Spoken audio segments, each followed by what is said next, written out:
Hey everybody, Chris Fafalius here. If you enjoy One Hit Thunder, which I'm assuming you do considering you're listening to it right now, I want to tell you about another great music podcast on the Evergreen Podcast Network. It's called Riffs on Riffs.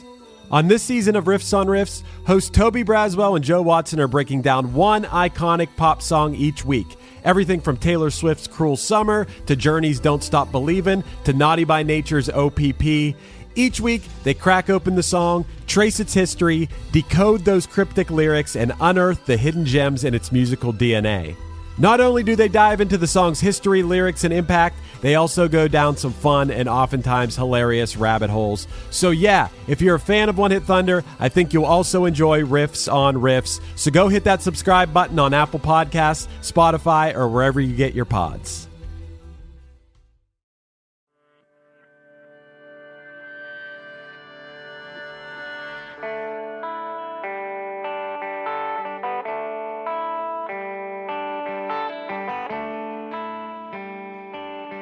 In this week's episode, we dive into the Canadian rock band Default and their 2001 hit, Wasting My Time, a song that left an indelible mark on what many would call the butt rock genre. Our Patreon supporters voted for this track, so Matt and I are breaking down the elements that make this tune both memorable and, in some ways, quintessentially generic rock. Default's name feels fitting as we struggle to pin down any genre beyond that. Despite their breakup in 2013, the band's lead singer Dallas Smith took a surprising twist in his career that has us scratching our heads about the Canadian charts. Join us as we explore whether Default was truly wasting our time or if they hit a fleeting moment of musical thunder.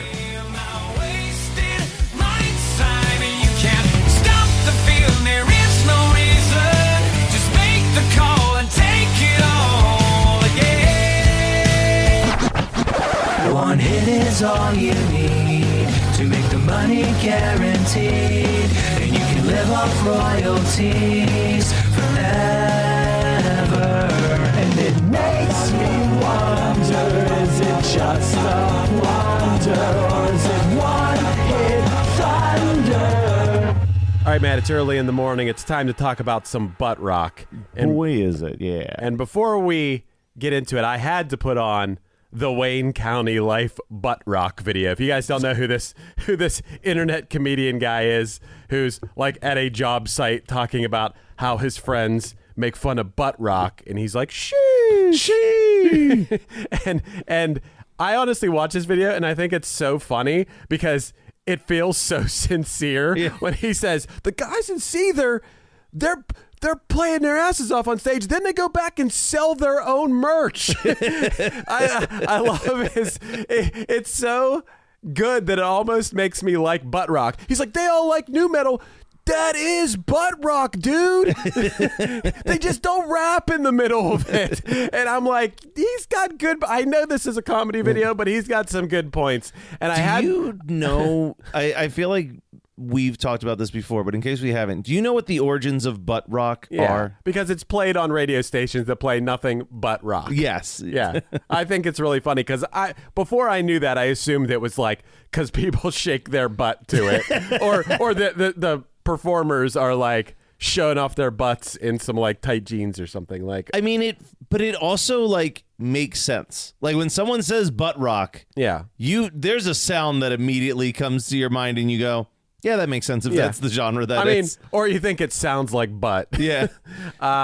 Whatever. It fits. It definitely fits this style of music. And a lot of it is just, it's sort of macho music with like usually one of those type voices. This guy's voice from Default isn't really that. But I'm like, who does this guy sound like? I asked you as I was watching video after video from Default. And then you said it, and it's obvious. He sounds exactly like the guy from Nickelback, which makes sense because Nickelback, discovered and produced? Chad Kroeger obtained a demo tape of theirs, discovering the band and helping support and co-produce their first two albums.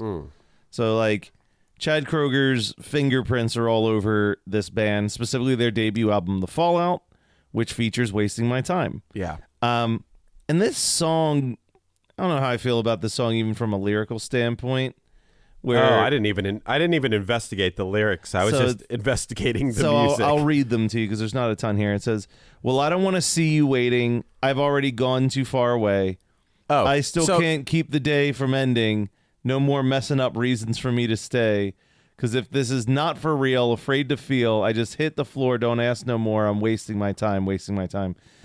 This is the song that it starts like pretty chill, and it's ba-da ba-da ba-da ba-da ba-da ba-da ba-da ba-da ba. Right? You know what that melody line is? And I can't believe that this song even popped into my head. You were playing it, and I'm like, I know this melody from something. What is it? It's another one-hit wonder. Do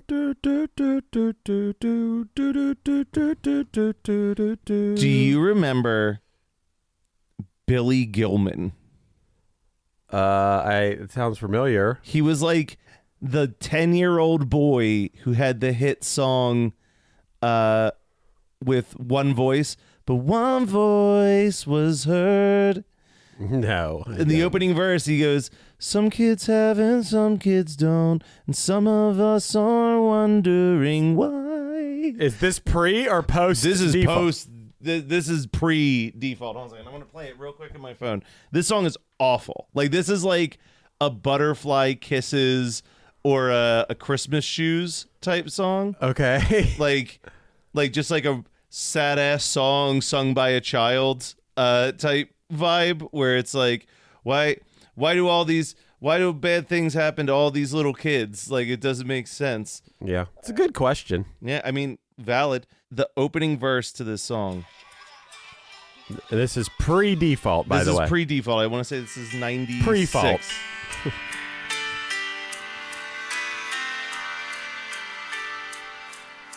Some kids have and some kids don't, and some of us are wondering why. Oh my God. It's the exact same. Can you put on default now?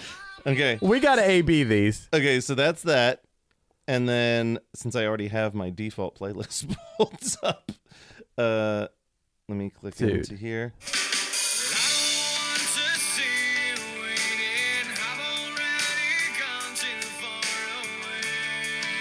And then the next line, he goes up. high. Yeah.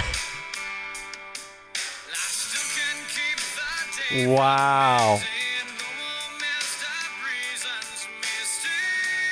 Wow. Dude. It's the same melody line for that verse. I wonder if you're the first person to ever catch that. How do together- you know that other song? Oh, that Billy Gilman song. Billy Gilman. It was inescapable as a kid. Because it was like one of those things where, like, oh, this 8-year-old kid has a pop single. Like, it was a country hit, so my parents will listen to it, but it got to like 38 on the Billboard charts. It was a country hit? It was a country hit. And as we know, spoiler alert, this guy eventually goes country. And wait, hold on a second. When was Wasting My Time? Was that 2001? Well, it peaked in the U.S. on June 8th, 2002. Okay, Billy Gilman was 2000. Song was released May 2000. So he's pretty close to that. Yeah. And oh wow, the song became Billy's first and only top 20 single on the Billboard Hot Country Singles and Tracks. He was 12 years old at the time of the song's release, making him the youngest male artist in history to have a solo top 40 hit on the country chart. Billy Gilman. Okay, and I'm typing Billy Gilman default because you can't be the only person who. Billy Gilman, people have seen this. Yeah. Influencer plagiarism, default versus Billy Gilman. Billy Gilman versus default, YouTube's about it. Wasting My Time sounds like Billy Gilman, one voice. Wow. You were listening to it, I'm like, wait a second. I know this. Why do I know this? So you are not the first person to realize this, Matt. I don't know if I should take pride in that or not. Well, I mean, no, it's good. I mean, the video I just clicked on has 22 views. That's how little people care about Billy Gilman versus default. Influencer plagiarism, Billy Gilman versus default. This one has 856 views. Word spreading. This might be the biggest platform where people hear the comparison. Yeah. Yeah, this song, their debut album comes out in 2001, The Fallout. They have this success with Wasting My Time and the follow-up single Deny, which was big in Canada. And they won the Juno Award for Best New Group. Yes. Right? The Canadian Grammys. But I got to say, I'm so confused about Canada and Canada's charts and stuff. Like this is an America first. But I don't know. I don't want to say that. Is it That's America? a weird wording, Chris. Yeah. What is that like some sort of like? It feels like it is if it isn't. It feels like a like neo-Nazi thing. That's not what I meant. I meant this is we look at the American charts on this podcast.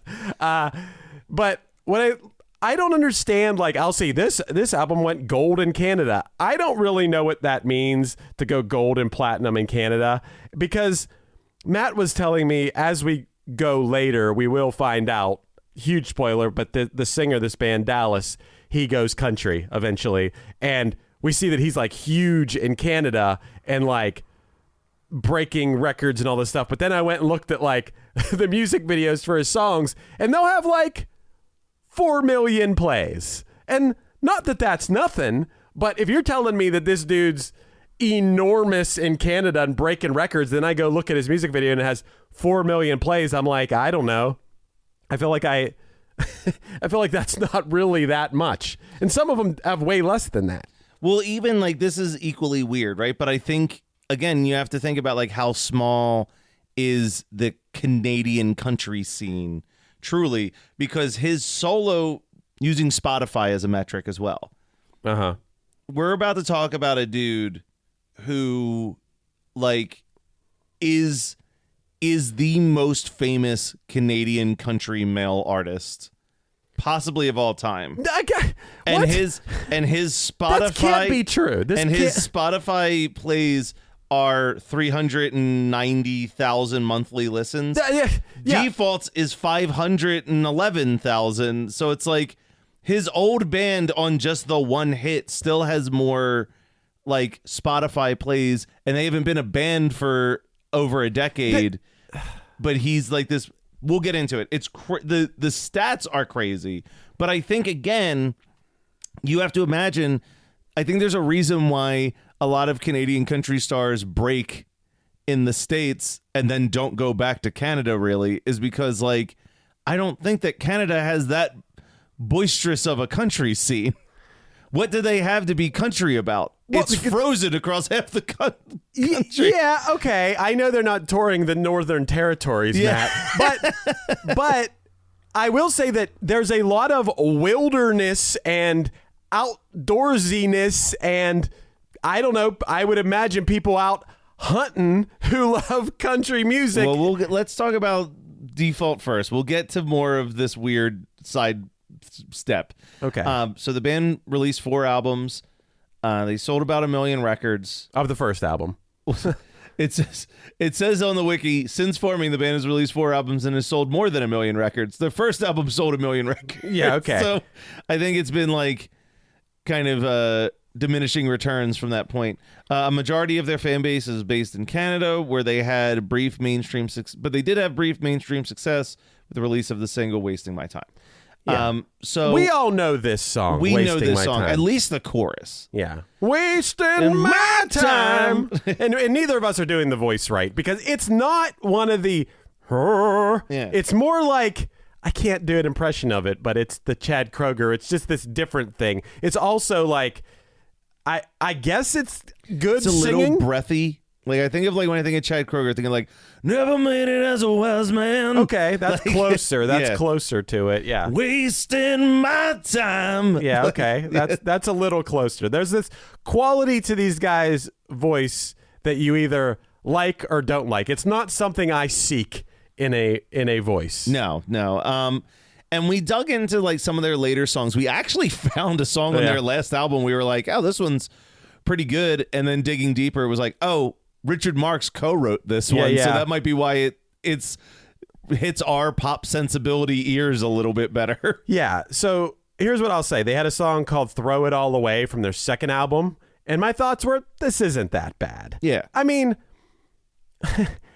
it is like really punching down almost to like be like, oh, this is the worst. It's not the worst music ever. It's just it's just so like exactly what you expect to hear when you turn on the local rock station. It's not very creative. It's kind of like I don't know. It's nothing you haven't heard before. Yeah. That's for sure. Well, so here's what it says about the specific song "Wasting My Time" as well. So it was written by the band, produced by Chad.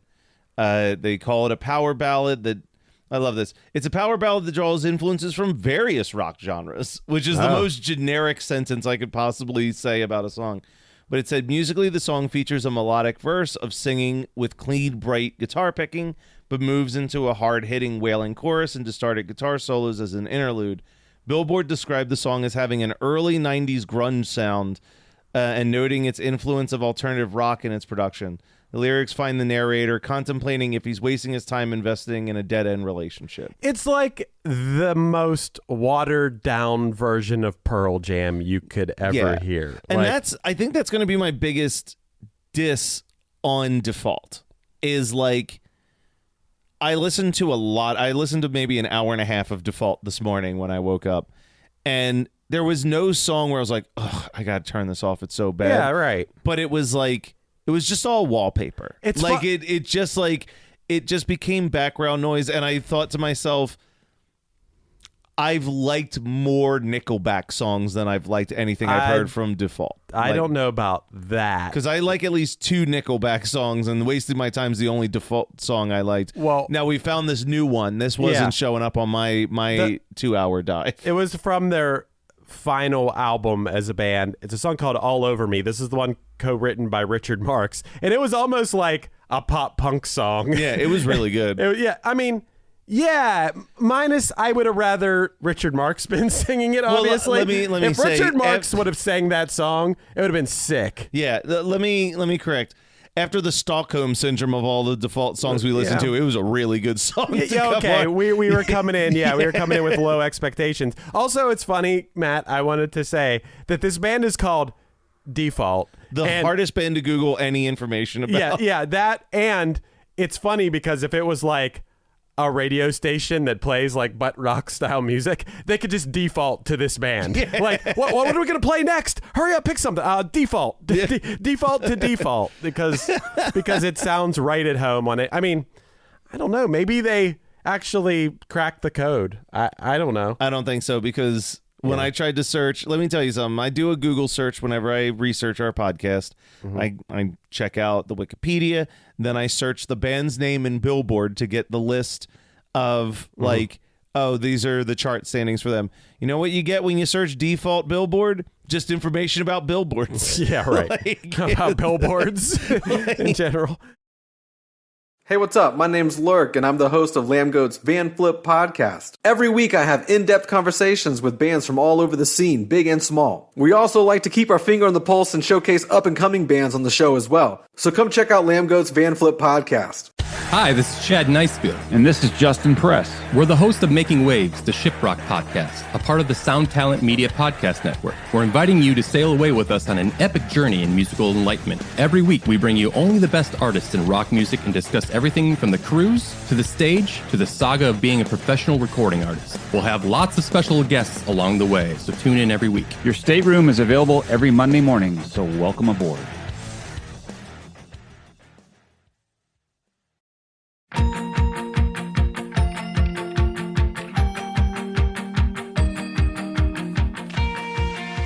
Are you a fan of young adult novels? Have you ever wondered the stories behind the people who wrote your favorite young adult novels? Then join author Eric J. Brown and Alyssa Lube of Netflix's The Circle every other Tuesday on YAOK. Available on all podcasting apps. Woo!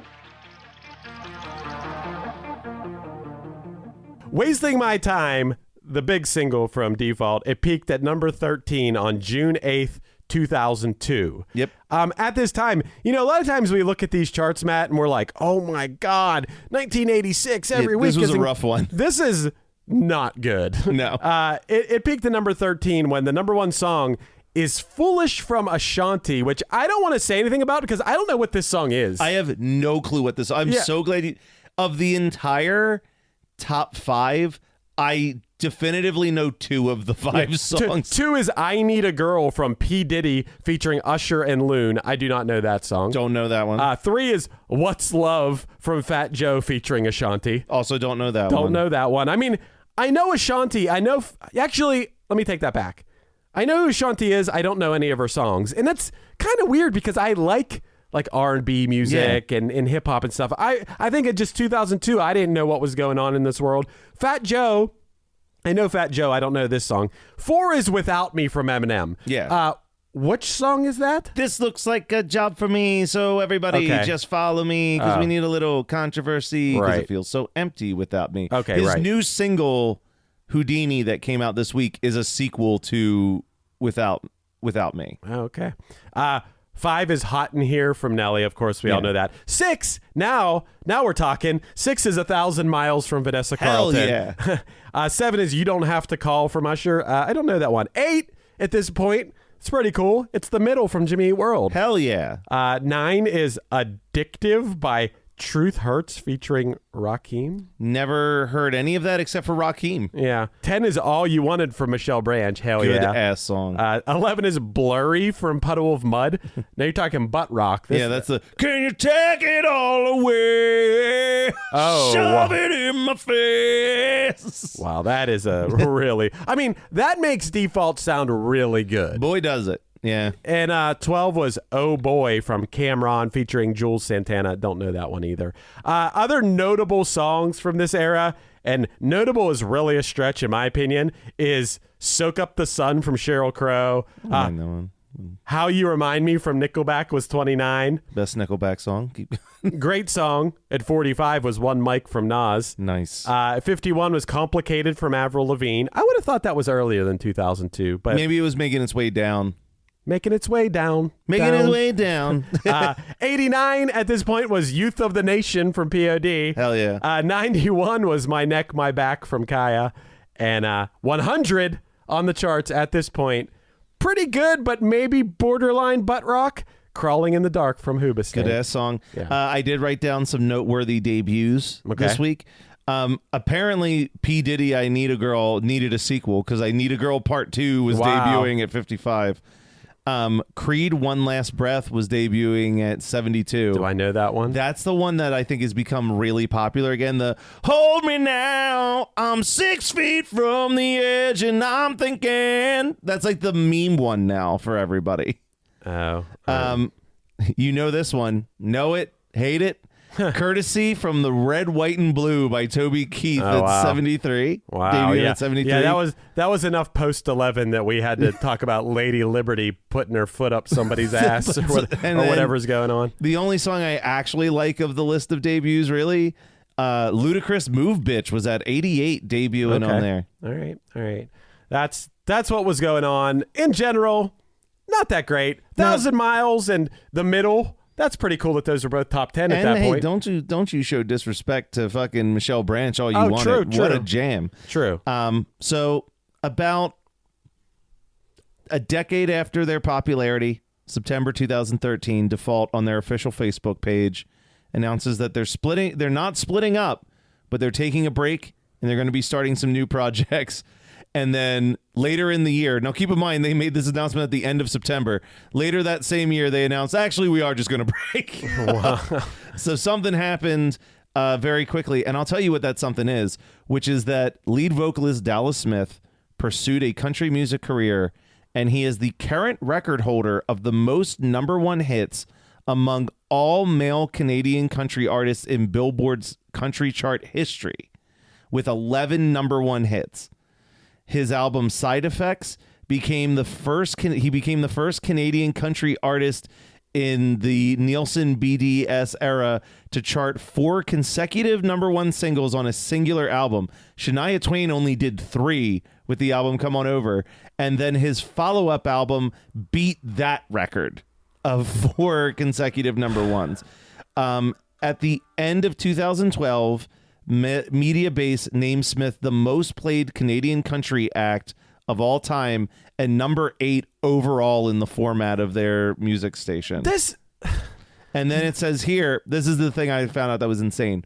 between 2012 and 2023, he was nominated for 75 different awards, winning 27 of them, all of them being Juno and Canadian-based country awards, with the exception of the SiriusXM Indie Award for Best New Country Artist. Dude, all those stats do not match with the stats I am currently looking at, being I'm on his YouTube page. Yeah. And he has 47,000 subscribers. Once again, 47,000. That's pretty good. That's decent. That's not all-time biggest Canadian artist. His music videos, like this one from 7 months ago for a song called How Do You Miss Me, we're talking about the biggest selling artist or country artist of all time for Canada. 151,000 views. That's not crazy. That's not like these stats are not lining up. Are you just saying that the country scene is that small in Canada? Well, I'm saying the country scene's that small in Canada, but I'm also saying that whatever he's doing is only popular in Canada. It does like you're comparing that to other country stars, but you're comparing them to other country stars like a Shania Twain who's crossed over into United States fame. Okay, all right. You know what I mean? Like, it's kind of like if you were looking at a modestly popular band and we're looking at what their stats were in the state that they're from versus the United States, like the United States as a whole, you're going to see that they're like maybe the most popular band. Like, what was it? Spilled Canvas. You've talked about where they're from. No, this comparison does not work. I'm putting it in it's hard to put it in United States terms because unfortunately our states are in fact united. But like I'm just saying, like it would be something. It's the same as like the reverse of what we're talking about with like Mr. Big, where like I bet if you looked up Mr. Big's videos, imagining that Mr. Big is the best set, like one of the biggest groups in the history of Japan. Like if you looked up some of their newer songs, I'm willing to bet that the stats won't be that impressive because it's just contingent on a singular country's fandom of it. Do country fans, if you're a country fan and you're in Canada, are you mostly listening to big country artists who are from the United States? That's the question, because I just Googled country artists from Canada, like Canadian-born country artists. And he might be the biggest all-time but Shania Twain's from Canada. Yeah. That's the exception. The rest of them are Dean Brody, Terry Clark, Brett Kissel, Paul Britt, George Canyon. Like, look up one of those. See what Paul Britt or George Canyon's YouTube views are like, and are they better or less than Dallas? I just think that that maybe that's the deal here, is there aren't that many Canadian born, because I guess Canada is not the hotbed. I would imagine there's a lot of people that listen to country music there, but it might not be a hotbed of producing artists, and that's why this guy holds all these records. I mean, whatever his I'm not like talking shit. I think that's literally why the band very quickly realized, like, oh, we're not going to come back. He's doing very well for himself. He's not going to slum it joining Default again. Yeah. Okay. Well, I get that. I will say we saw what his first single was, and it made me go, oh no! It was like the worst. It was like everything I dislike about modern country all in one song. It was like how it kind of mixed rock with it, and it was like just the way it was produced. It was like pop bro country, so over the top with that. Man, do I hate that sound. That sound, I don't even know how to describe it. When it's like, if you're gonna do country, but it's like that somewhere in between butt rock and country, and it was really, really bad. What was that song called? Something about gas, wasting gas. Wasting gas. Oh man, I'm scrolling through. I found like the Canadian country air charts Billboard thing, so I'm looking at like who had the #1 songs. Very, very different, I would say, than when we look at our Billboard charts. And I think this is across country in general. Every single week it is a different song and artist that has the #1 song on the country charts. Oh. There's no, like, I've just like clicked into like 4 different years in the last decade, and at most maybe a song will hold it for 2 weeks. Like, it's not like where we look at our Billboard charts where it's like, you know, fucking like Taylor Swift will have like the #1 song for like 10 weeks in a row on like the top 40 pop charts. It is like just a rotating door of hits, quote unquote. But even here, like, I'm scrolling through and there's like Keith Urban's here, Chris Stapleton, like all like the names that you know as American country artists. Mm-hmm. And I'm like, I don't know these songs. Like, I don't know who this. What is? Well, yeah, this? we don't. This is a blind spot for us, and you know, I might not listen to it, but like a good country, like Chris Stapleton is a good country artist. Yeah. Like, if you hear it, like, I'm not necessarily rocking the Chris Stapleton, but I can be like, oh, that guy's good. He's playing country music. I just cannot do the bro country. It's I can't the do bro it. country that's like the big one for me. I can dabble in other country. I love that there's currently like a weird little movement where like a lot of these younger artists are trying to go back to like the rootsy, like Americana style country where it's very stripped down and almost feels like a Willie Nelson or an early like Johnny Cash style. But yeah, it's that like trap beats over twangy guitar with that very butt rock vocal mixed. It's like just combining all of my least favorite things into one genre, and it's overload. I can't do it. It's really rough. I will say that I put on another one of his country songs. That was his most recent #1, which was Hide Your Broken Heart, I believe it was called. Okay, yeah, and it wasn't as bad. It was more just like a country song. Yeah, country. Maybe he had to like bridge the gap with that first song of like trying to get some of the butt rock fans. Still Default, baby. Yeah, something like that. But I just that song, that Wasting Gas song was the worst thing I'd heard him involved in. The exact quote you said was, "This song makes Default sound like the Beatles." Yeah. yeah, that song. If I were his bandmates and I wanted to keep Default going and then I heard that song, I would be like, this motherfucker. What did you do? What did you do to our legacy as a band? That's how I would feel. But maybe they were like wishing him the best. Maybe they were ready to move on and start a family and have a job. Maybe that was the case, but I would be very mad if my bandmate would go make that music. If the band would no longer be and he went and made that song, I would be very angry about that. Yeah, that's about all there is to Default. Wasting My Time was the big one. I don't know, man. Oh, I'm going Blunder. Oh yeah. This was one of the easiest decisions we had to.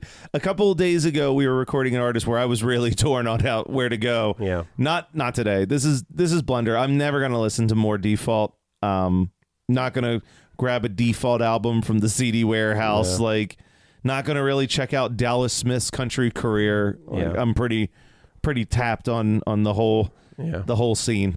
Yeah, I would say this is a blunder too. There's no need to dig deeper. If you like Wasting My Time, if you leave it on when it comes on your local butt rock radio station, that's all you really need to know. If you like Wasting My Time, can I suggest Billy Gilman, One Voice?